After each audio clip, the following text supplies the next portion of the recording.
All right, hi again everybody, and welcome to another edition of Around the Town with Chuck. And today we're going to talk a little bit of high school basketball with the Conneaut Spartans. We're going to talk with a couple of team players, and then we're going to talk with the head coach, Tim Tallbacka. First, we'll talk with a couple of the players. We have two seniors here, Marcus Barrickman to my immediate left, and to his left is Justin Myers. Thanks for coming in, kids, on a day you probably just got done with practice, am I right? Yep. And the last thing you want to do is come and chat with me.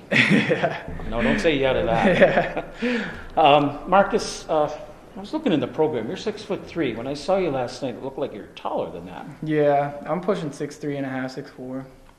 Okay, and you're coming off you're a multiple sports player. Of course, you played football. Did you play the last 3 years football? I played the past 2 years, my junior year and my senior year. Okay, and you played basketball. This is your third year? Yeah, this would be my third year lettering after I letter this year. I've played basketball all 4 years of high school though. Okay, and do you play any other sports? Nope, just basketball and football. Okay. And our other guy here is Justin Myers. And Justin, this is you're 5'10". Is that correct? It might be pushing a little bit. Probably a guard in the basketball, I think. Yeah. And you were on the football team, another successful player. You guys had a successful last 3 seasons. Thank you.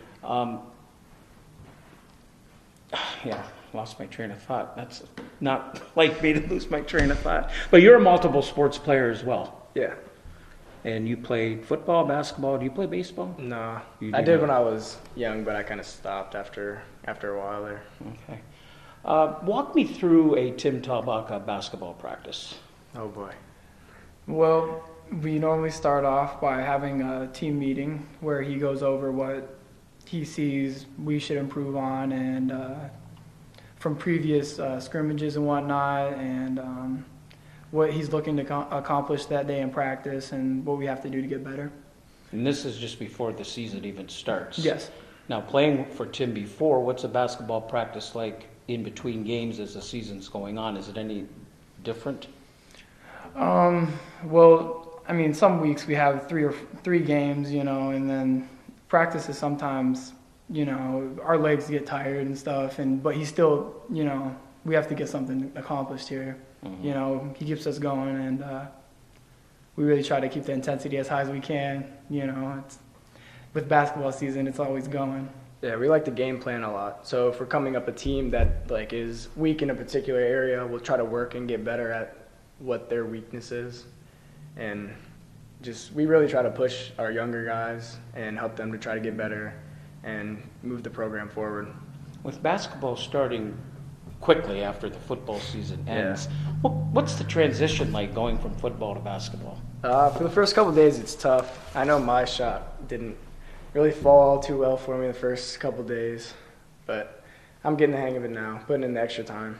For me, it's like, with football, you get angry and you're allowed to hit people and stuff, and it's a big transfer. It is actually a big transfer, but with anger, I mean, during basketball, it's also not a bad thing to have, to drive the team forward. You're allowed to get angry and stuff. It's just you can't hit anybody, but it's still the same thing though. It's not a bad thing to have that. Like me in practice, I always I'm always getting angry and stuff, but it's only because I want to get better. Mm-hmm. What makes a good basketball player? You want a guard or a post? Yeah, I mean both. Give me guard and Marcus can give a post. Well, a good all-around basketball player, I think, is a man who can find the open man when the opportunity is there, who can knock down a jump shot, who has very good court vision, handles the ball well, and listens to the coach most importantly. Being coachable is the most important thing in basketball. It can take you far in life, and it can take you very far on the court. It's an excellent answer. What about for the big guys? For the big guys, it's having a connection with your team. You have to have some type of chemistry, and that's what we're trying to build right now. Chemistry is a big thing during basketball. Whenever you have to go out there with 5 guys that you have to trust, you put the ball in their hands and you expect them to do something good with it. Which, I mean, me, Alex, and Justin are 3 returning lettermen, and we're trying to push everybody to kind of connect with each other, and I feel like we're going to get it. We're getting there, definitely. So Going into your senior year, where are you looking to improve in your game? Personally, I would like to become more of a effective player in and out of the post. Like I've developed a good enough jumper where I can shoot the three, and with bigger guys guarding me, they kind of doubt that I can do certain things, which I'm trying to stand out in that aspect. How about you, Justin? I think we're still trying to connect. Like everybody, like our chemistry is getting better, but it's just reading each other and getting used to how we play with each other. And me personally, I think I'm like, I don't know. That's my train of thought. I'd like to get better passing the ball because I know sometimes I can get a bit selfish, and I need to work on finding my open teammates and get better and be that all-around player. Free throw shooting is always important in a close game, I'm sure. Wins and loses games. Tells you that. What's a practice like in free throw shooting? Oh, we practice. Is it about focus? Yes. Yeah, definitely. Coach Shetty's always harping on everybody. Focus, focus, focus.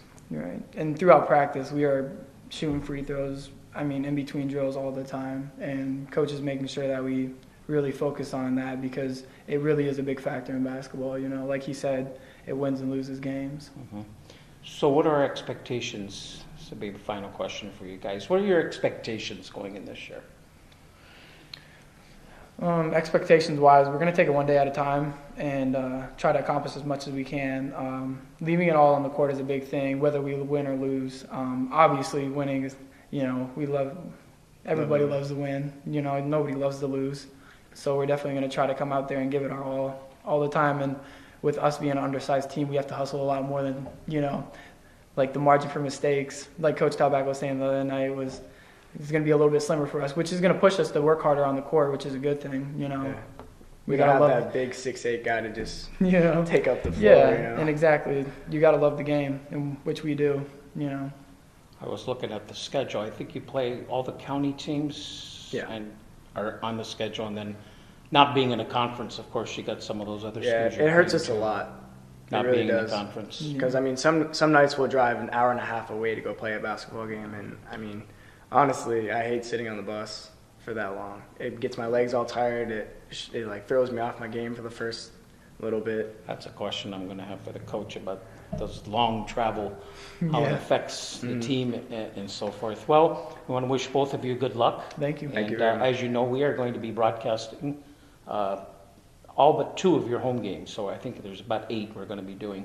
And we're looking forward to that. And good luck and have a good senior year. Thank you. Thank you. Okay, that's Marcus Barrickman and Justin Myers of the Conneaut Spartans basketball team.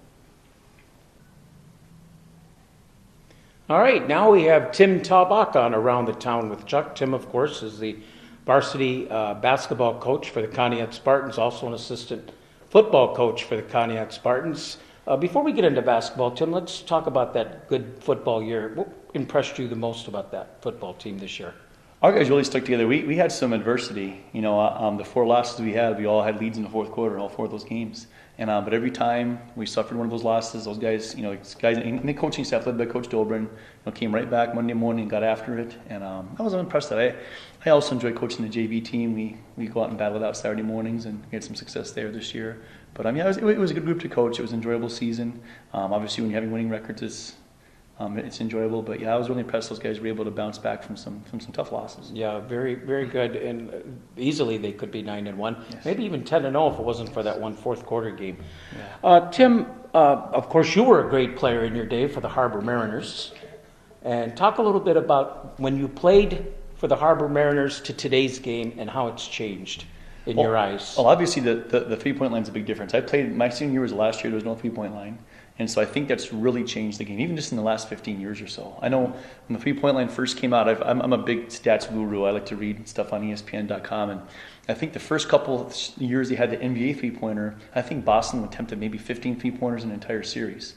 As we all know as Cavs fans, the Cavs and Golden State would attempt 15 3-pointers in one half of a game. So that's really kind of changed the game. I still have some old school beliefs in me in terms of the way we play defense, the way we run some of our motion offenses. And I think actually motion offenses are coming back. There's there's this whole dribble drive element everybody's into now in terms of a lot of the college and pro teams. I just think that's kind of a fancy word for a motion offense. But yeah, the game has changed. I think the 3-point line is probably the biggest difference. Does it seem like everybody wants to shoot 3-pointers, even the big guys? Oh yeah, and I think you have to. I mean, honestly, if you make 130 or 3-pointers, that's like shooting 50% from the floor. And I know as a high school player without the 3-point line, boy, when we shoot 45% from the line, we were money. And I know sometimes, for us old school guys, it's kind of painful to watch too many of those 3-pointers shot up. But boy, when you're open, a kid like Justin, who just interviewed, Marcus shoots the 3-point ball very well for a center. And we got to let them shoot that ball. How many years now for you at Conneaut coaching basketball? 9. This will be your 9th year. I started in 2006, 2007, so yeah. 9 years. Seemed like you just got here a Yeah, couple it does. years ago. It's flown Now by. you're bleeding blue, gold, and white, and took off the purple and gold. Absolutely. I did that the day Mr. Houston hired me back in June of 2006. Tim, talk a little bit about your coaching staff, who you have from middle school on up. Middle school, 7th grade coach is Mike McCorkle, 8th grade coach Steve Ohanick. Mike coached with Coach Houston years ago during some of the glory years, as they call them in Conneaut basketball. Steve's been a good friend of mine. Steve and I were friends long before Ohanick, long before I ever coached basketball with him. Matter of fact, we still have the blankets he got us for my wedding. We still have it on our couch. He got us a nice little set of blankets. So we were close enough for he was at my wedding in the year 2000. At the varsity level, Bud Rattari, who played for me, graduated in 2013, is now a volunteer assistant, doing a great job.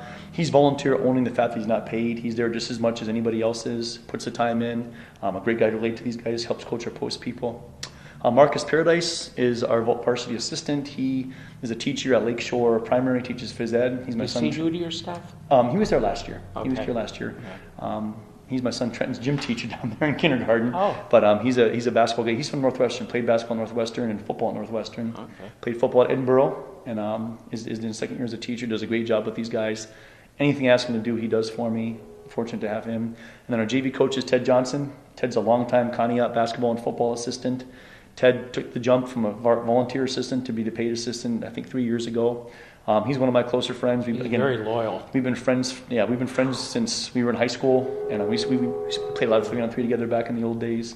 And Ted's. I wouldn't be Remen as a coach without Teddy. He really plays a major role in our program. If I'm not mistaken, Teddy played in the mid '80s Yes. on the Conneaut undefeated football team. Yes, he did. I'm almost sure, like Yes, he 86 did. or somewhere Yep. around He was there. an 86 grad, and I think maybe his junior year, 84, 85, they had a real good season. Both those years they had good seasons. Tim, talk about your roster.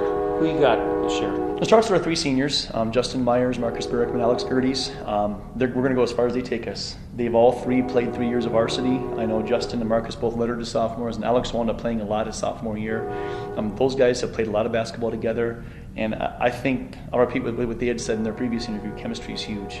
I think in the game of basketball more so than anything else, having chemistry amongst your players is humongous. And to their credit, number one, they're working really hard in terms of their effort. But number 2, they're trying to connect with the other guys. There's a number of juniors and a couple of sophomores who are going to play varsity roles for us this year. And they're really trying to come together and hit that next level. Chemistry is something that's hard to define, but you know it when you see it. And I think that plays just a critical role in basketball. I saw Marcus playing as a sophomore, and I saw big improvement last year as a junior. Yes. So I'm anxious to see how he does as a senior. He had just grown into his body as a sophomore. He wasn't that tall as a freshman and as an 8th grader, and he's continued to develop his coordination. He's worked on his jump shot. He spent a lot of time in the off season playing basketball, and he's our one big guy down there. We really have to depend on him to be solid in the post. I always think basketball starts with defense. Do you? Yes, I agree.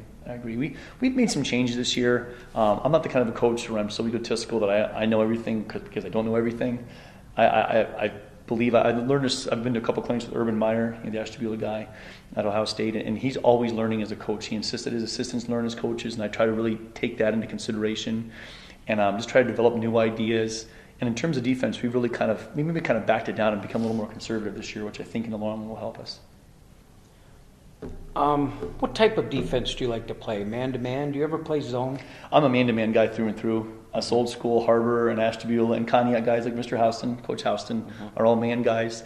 But there's certainly a time to play a zone. When is that time? Well, it depends on your opponent. If you have a team that doesn't have a lot of great outside shooters because you're going to give up open jumpers against the zone. If you have a team that's going to, sometimes we'll play zone against a bigger team, against a quicker team. And some teams, for whatever reason, just don't function well against zones. That's been us a few times in the past, where you just can't seem to get a good rhythm in terms of your passing game and your post-up game. And I anticipate us using it more this year. I know I said that last year, and we played zone for about one half of the first game, and that was pretty much it. But I really anticipate us using more zone this year. I think one of the challenges is when you're a smaller team, it's harder to play zone. Edgewood plays his zone a lot, and they have taller, longer guards, and it really makes it hard to move the ball on the perimeter. Whereas we've been smaller in the past. I'm hoping that this year, besides Marcus, with Alex Gerties, who's a solid 6'2", Eric Heinen, 6 foot but has long arms, Justin and Adam Leighton both have long arms. A couple of other guys that are playing a lot, TJ Bertolacio, Austin Dale are long type of kids, so that may allow us to play some more zone than we have in the past. When you get behind in a game and you have to call a timeout, in order, say you're behind 10, 15 points or so, do you tell your team that you're going to get back, but you got to start with the defensive end of the ball? Exactly. There's no 15-point plays. If you put together 2 or 3 good defensive stops, so many times in basketball, defensive stops lead to transition, lead to easy baskets, and that's certainly anybody who coaches a game believes that, and that's exactly. It all starts with the defense. You're going to get back into a game, make a comeback. Now, looking at some of the players that I know, it looks like you'll be able, on offense, you'll be able to go inside with Marcus and Alex, and Alex can also shoot from the outside, I believe. So you got some perimeter shooters as well. Yeah, we'll have balance this year. I think Marcus will be an inside presence for us. Alex drives the ball real well. He's the kind of kid who gets a first step in the half court set, runs the floor real well. You saw him as a football player. He's got outstanding speed, and that'll give us kind of a good mix. And Justin's a good shooter, good ball handler. Justin also is a good inside player. You don't normally think of your point guard as an inside player, but a lot of times, he's more skilled and more. He's bigger than a lot of the point guards he's going to see, and I'm not afraid to post him up down there either. But yeah, we're all teams looking for a good balance, and I'm hoping that between Alex and Marcus, and also Austin Dale has done a nice job inside for us. Nathan Lauer's a sophomore. He was one of the offensive linemen for our football team this year. He's going to see some time in the post this year, and he played a lot of basketball this summer. Nathan did. Yeah. So. Speaking of summer, basketball players, they say, are made in the summer. Yes. Why is that? It's hard to develop skills this time of year. It's almost like we're sharpening our skills. You had mentioned those guys have transitioned from football to basketball. It was extra tough this year because the official first day of basketball was the day of the last regular season football game. Mm-hmm. So there was no time in there. Matter of fact, we didn't start practice the following Monday just because these guys need some time off. And I let, Marcus took a few days off, Alex took a few days off. Most of the guys did just because you can't go. Well-deserved days off. They need it, absolutely. Yeah. And so we're looking at basically having, 3 weeks of practice time. Fortunately, our opener is a week later than the other schools. But I was talking to Coach French from Jefferson the other day, and that's a challenge for him too. A lot of those guys are football players there at Jefferson, and trying to get what you have to get in before the opener, and trying to improve skill. It's tough. And if you're going to make a big leap skill-wise, you have to do it in the off season. Now you snuck this preview in on me a little week earlier. Usually it used to be after Thanksgiving. So tell me about the preview. How did that go? What did you see? What did you like? What didn't you like? We struggled. We struggled in the preview. We didn't seem to have any chemistry or rhythm out there. Something that I know they both mentioned. We're working on our chemistry, both offensively and defensively. Yeah. We didn't play terrible defense, I didn't think, but we just really struggled with the ball offensively. I know Geneva is already playing a pretty solid man-to-man defense under Coach Ellis, who's back there. Brad's back as a coach. Mm-hmm. We wound up playing Lakeside. We played Lakeside pretty tough. We did play our zone against them a little bit.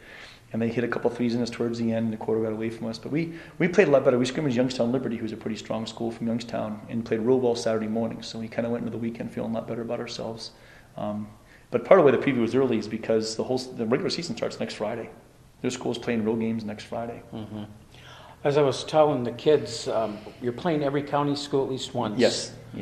And the teams you're not playing, the faraway teams, when you go on the road, how does that affect the team being on the bus that long before a game day? It's tough. In the wintertime, it's cold. We're usually driving down a dark Route 7 or a boring Route 90, boring Route 11. It's just, As a coach, you always try to find the answers as to why your team, what can you do to get your team more prepared on the road. We try to get there early enough the guys can shoot around some. I've always believed that different backgrounds behind the backboard affects a person's shot. Some places have more space, some places have less space. Try to get used to the surroundings a little bit.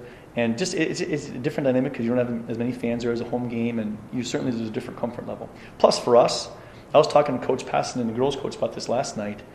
We have the smallest floor in the county, And for us to go from a The small smallest floor? Yeah, in terms of court size, to play on a big floor, like Lakeside has a big floor, Grand Valley has a big floor, it's tough on us to transition to those bigger floors. That's harder than you would think, just because there's so much more space out there, and we're not used to covering all that space. So, but yeah, I don't have any answer for, there's certain things we try. We make sure they're quiet in the bus. We try to give them to eat something decent before the game. Try to go get some extra energy during pregame, but it's tough. It's a challenge for us. Well, you were a tremendous player in your day. Were there any differences for you playing on the road versus at home? Not necessarily. I think for a lot of kids, it's subtle differences. You fall asleep on the bus, and you have to get some kids take a while to get themselves woken up again. Again, you're not used to the floor in a lot of cases. You don't have the same, because we have a fantastic crowd support at Conneaut. This community really supports its basketball, as well as all of the sports. But you don't usually have that same support, especially like Justin had said in his interview. We're going a long ways. We're playing Youngstown Christian, which is down in almost a Boardman. We're playing a lot of games a long ways away, and so it's tough to expect a lot of fans to show up for those. But of course, when you played, you didn't have that long travels because we had about 10 teams in the NEC back then, right? Absolutely, yeah. We would play Erie East every year, and that was our longest trip. But yeah, we were going from Harbor to, we didn't even take a bus to Beulah and Edgewood. We just drive ourselves over there, and the trips for us were relatively easy. Outside of Ashtabula, what other rivals did you have when you played? I'm sure Conneaut and Geneva. Yeah, exactly. Conneaut and Geneva, right. Actually, Riverside, too. Riverside was really good in basketball back in those days. And we would have some real battles with them. I mean, Conneaut was always a big game. I know my senior year, we were undefeated going into the Conneaut game. And that was Matt Zapatelli was a junior. And they beat us by about 15 points up in Garcia Gym there. And so they were a rival. Geneva was a rival. Absolutely. They had some pretty good teams, too, when I was playing. Talking about Garcia Gym, you're talking about the small floor that we have. The fans are right on top of the floor. That kind of gives you a little boost when things are going well. Right, right, exactly. Stage crew, how big of a help is that? Big help. We, I love it in the second half when the stage crew's all there and those kids are getting fired up. It's really hard for opposing players to shoot free throws. We had mentioned free throw shooting earlier. That's a big thing, and just the boost those guys get, especially down the stretch of games. I think the home fans really give us a big advantage, especially like I said in a smaller gym like ours. I had an Edgewood fan tell me back when Conneaut had those good teams with Houston and that he thought that the stage crew was worth at least 8 to 9, even 10 points before the game even started to that team. Yeah, it depends on your opponent. Some teams will handle it better than others. When you have particularly like a young team that's not used to playing in an atmosphere like that, that can really be a huge advantage. Some teams, if you have a veteran team that's had some success, it's not quite as pronounced, but definitely those guys do a great job. We had a number of students came out to the preview. There was probably 10 or 12 football players came out to the preview and watched us and gave us some support, so we're hoping that's a good thing for us. Absolutely. Yeah, that's wonderful to have that kind of relationship. Free throw shooting, I heard somebody, I watch the Cavs, I'm sure you do too, and they've struggled the free throw line, and somebody was telling me that, I said I was going to ask you to see what you thought, that it's because they're tired when they go to the line, more so than focusing, because they're playing defense so hard. Yeah.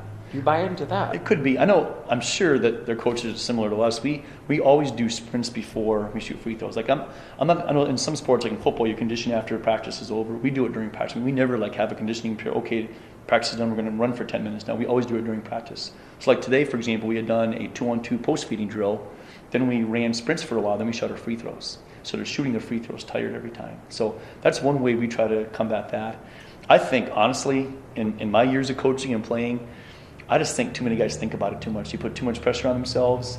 You miss 2, then what are you worried about? You're thinking about missing another one. And I just think guys start gripping it too tight and get nervous about it. I know Alex Gertie's shot a ton of free throws for us last year. He drives it a hole real well and he's strong with the ball. But he struggled. The more he struggled, the harder it got for him. And I think if you just kind of relax and, boy, I tell my guys, make your first couple and you're just going to feel a lot better after that. But there's no answer, chucking free throw shooting. I don't have it. Yeah. Coach David Blatt doesn't have it. Mike Krzyzewski doesn't have it. If it was, somebody would sell a book and make $1 million. Because, Yeah, Schumpert of the Cavs was saying that he can live with a missed free throw, but he can't live with the turnovers. Yeah. Turnovers drive him crazy. Yeah. And I'm sure they drive you crazy. Yes. You're a feisty kind of guy. You're kind of like Kent Houston when it comes to that. How do you keep your composure with some of the officiating calls? I've watched it now for 8-9 years. I'm surprised you put me in the same boat as Kent, that's for sure. Well, yeah, because you guys are both feisty. Almost sometimes you need a seatbelt. Well, I do. I'm on the floor way too much. I know. Yeah, but I love that. Yeah, I love that. I like when you go you're almost heading to the locker room sometimes. You're walking so fast. Some of it's just I'm trying to project my voice to the players because my voice starts getting bad during basketball season. I teach every day, and I take my teaching job seriously, and my voice gets shot. But I don't know. I don't necessarily think I lose my composure around the officials. I know my whole thing is if it's a call where an official misinterprets a rule, that gets me worked up because they need to know the rules the same as I do. And if I really think we're getting the short end of the stick in terms of calls, I'll get worked up, but I don't think that happens a lot. Officials are human, and I tell my guys, boy, the more you argue, the worse it's going to get for you. I mean, especially coming from a 17-year-old kid. Officials, they're human just like you and I are. They're not going to want to hear that from a kid, and I think that it's counterproductive if they do start arguing with refs. Yeah.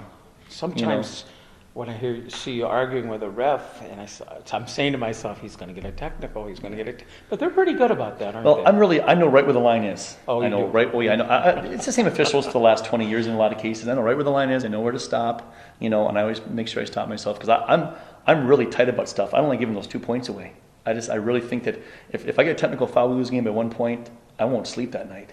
And I want to make sure that boy, oh boy, my technical doesn't ever cost us a close game because that certainly can happen. Mm-hmm. And it's one of those things too where I think a lot of times, and I shouldn't sound like this, but how the official handles the coaches is a big thing. Some of the officials you have a good relationship with, and they'll listen to you talk a little bit. There's some guys who have chips on their shoulder that won't listen to a word you say. And I think that names. No, I won't. No, yeah, and I think that just leads to increased tension. I'll never forget there was a play when I was at Beulah. We were playing against Harbor in a pretty big game, and a kid right in front of me passed the ball, and the Harbor kid slapped his hand. So I was Beulah's head coach. And I said to the ref, his name's Meredith Baker, he's a friend of mine, I said, Meredith, didn't you hear that? And he says, I heard it, but I didn't see it. Okay, well what am I going to say to that? Yeah, exactly. He's got to see it. I heard it, but I didn't see it. Yeah, so that kind of honesty plays well with guys like me. When an official barks right back at you with an attitude, that can sometimes increase my tension level. And I've had way more technicals in JV games than varsity games. Is that right? Yes. I don't know. Coach Johnson's let me know about that a few times, but I think when I get that warning by the varsity ref, I just kind of back off. But sometimes I'm technically an assistant coach in the JV game. Ted's the head JV coach. Yeah. Now, when you played, there were 2 referees. Yeah. Now there's 3. Yeah. Do you like 3 or do you like 2?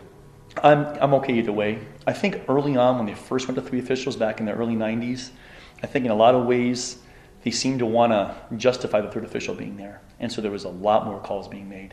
I think that's certainly that's gone away many years ago. Certainly the more sets of eyes the better they are. It's tough watching games sometimes where there's a lot of hacking. But on the flip side, you can't just let teams foul and foul and foul. The old Detroit Pistons back in our day, they would say they can't call every foul. Yeah. They should call every foul. If you're fouling, you need to call it. Right. I get upset with these ESPN, NBA, and college commentators when they say that they should let them play the last minute. Well, no, you should call the first minute and the last minute the same. Yeah, what's the difference? I mean, if you're taking a shot with 5 seconds to go and I hit your arm, that's a foul. It should be called that way. Mm-hmm. And I tell my guys that's my belief, and that you shouldn't, that the NBA officials say they're going to swallow the whistle the last minute and let the players decide it. Well, no. If I'm a defensive player and I'm fouling you, you should deserve 2 free throws for that. Mm-hmm. Normally you play about 1 or 2 games a week. Sometimes you might get 3 if there's a snow makeup game or something. Yeah, it's tough on us because we don't have a league, and back in the day when I played at Harbor, it was Tuesday, Friday right through the whole season. Yeah. We only have 1 Friday home game the whole year. I know some of the guys are asking about the schedule. That's a good gate day. Well, sure it is, and the guys love Friday night home games. But everybody around here is in leagues, and they're playing league games on Friday. So we're playing, I think, 6 Saturday games this year, which I don't mind Saturday games. That's the second best day. Yeah. Better than Tuesdays. Yeah, but it's tough on us. I mean, we play all different days of the week. But yeah, I mean, normally we're playing 2 games a week. What about the back-to-back game? Is that troublesome? Like if you play a Friday and a Saturday? It can be, yes. Especially if it depends on your opponent's Friday, but if you have a tough opponent Friday, it's tough on Saturday. Because of being tired legs? Tired legs. I'm a big believer in the old chocolate milk theory. I've seen a number of different studies where chocolate milk is a great recovery for stuff like that. So I always buy them. I've never heard that. Oh yeah, chocolate milk. They figured this out. I've never heard that. Yeah, there were studies done at the Olympic Center up in Colorado Springs. I heard a speaker at one of our clinics years ago say that they've done studies, and they're not exactly sure why, but chocolate milk is a fantastic recovery. The athletes recover faster with chocolate milk within 40 minutes of exercise. So I was giving chocolate milk after the first round of a back-to-back and hope for the best. I know last year we had Jefferson and Edgewood back-to-back, and it's just two pretty good- rivals. yeah, two big rivals. And we actually played. It was Edgewood first, then Jefferson. We played one of our best games against Jefferson, who was really good last year, and we just didn't have the legs to finish the game. Because of the Because back-to-back. we might not have anyway, because they had a very talented squad and they're good again this year. But it's tough. But we have that. We have a back-to-back the second weekend of the season. We play a back-to-back up at Northwestern in their tournament. We have a back-to-back in January. They're both road games. So yeah, we have to be able to handle that this year. Now, the tournament at Northwestern, that's what I was going to ask you. Those games they go for your record. They're not scrimmage games, right? No, those are regular games, yeah. Regular games. Yeah. Okay. Yeah, we play. We're playing Mercer on December 28th, and then Northwestern High School plays Maplewood, Pennsylvania. Then the winners play on Friday, the next night, the 29th, and the losers play. We finished second last year. We beat Mercer, and then lost to Northwestern. You like the 22-game schedule versus Yes, the 20? I do, absolutely. Why is that? More games, more opportunities. As a coach, you coach for the games. You like the games, and I've always thought. I mean, if you look at different states, 20 is the lowest of any state in the whole country. Texas and Florida play, I think, 25 games. Pennsylvania's always played 24 games. There's some states that play 26, 27, 28. So I thought it was way well past time for us to move into 22. Think high school ever go to a shot clock? I don't know. Would you like it? There's proposals. Are the National Federation, every year we do surveys as coaches. It's something that's just discussed on a regular basis. It could. There's certainly going to be some cost involved to actually buy the shot clocks. I know from my experience as a college player, finding someone to operate that thing can be a challenge. I know, like our scrimmages, Dave Simpson volunteers to come in and does the clock for our scrimmages. But, I'm sure we'd find somebody, but having somebody to operate that thing, because that's not easy to do. I know it takes some training to be able to operate the shot clock and be in concert with the officials. I don't know if I'd really care much. These guys shoot so quick, it doesn't really matter for us. If that was implemented, what do you think it'd be, like 40 seconds? 35, 40 seconds? Well, college is at 30 seconds now, right? 30, I believe. And the pros are 24. It was 40 in college when I played. It had an impact. It didn't have a great impact. 40 seconds is a long time to hold the basketball. I have no idea. I'm guessing they'd always talked about having a 35-second shot clock like it had been in college for many years. But that's something that's definitely been talked about behind the scenes at the national level. One final question for you, Tim. What about your discipline policy? What's that like? Hopefully you never have to use it. Well, yeah, no. I don't know if you're talking about like off the court, in practice. Yeah. Off the court, we don't embarrass ourselves. We certainly have a school code of conduct we adhere to very closely. As far as conduct on the court, we have a thing that we actually call Spartan court, where minor violations, stuff that's more so than just me having a talk with the player, but less than any kind of like a suspension, losing playing time. They have a certain challenging run for 1 minute and 10 they have to make. Things like a kid forgets his shoes, a kid's late, a kid gets technical foul. And it's been very effective. Actually, Nick Ramini, my former assistant coach, who was a softball coach here for quite a while, Nick's a Conneaut guy, came up with it, and we have just a whole list of policies there. And basically, once a week we'll say, okay, today's Spartan Court Day. Rattle off the kids that have, done whatever. Like I know last week we had our freshman players. Their job is to clean up the water after practice and get the cups put away, and they had neglected that duty one night, and so they got introduced to Spartan Court. Does it depend on what the technical is for? Does that have anything to do with it? Yeah, well, normally they're in Spartan Court no matter what. My policy, I know some coaches have a policy where they're out no matter what. I kind of believe, again, officials are human beings, and I should have a little bit of leeway as far as my players go. If they get technical, I'll always take them out. But if it's something where I kind of felt that they weren't that much in the wrong, or they deserve to go back in, I'll put them back in. If it's something where a kid throws a punch or says something really bad to an official, I'll bench. I'm not afraid to cost ourselves, one of our better players if we have to teach a lesson. But I leave myself some wiggle room there as far as having the discretion to put a kid back in or not. Well, this has been great, Tim. I want to wish you the best of luck here with the Conneaut Spartans, and of course we're going to be doing a lot of the games. 8 out of the, I think you have 10 home games. 10 home games this year. We're going to do all but 2 of them. Maybe even go out on the road. Yeah. We'll see how that goes. We won't leave the county, though. I'm not going that far.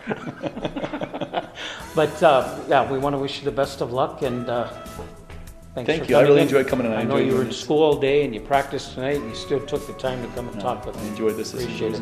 Thank you very much. Tim Tallbacka, head coach of the Conneaut Spartans, on this edition of Around the Town with Chuck.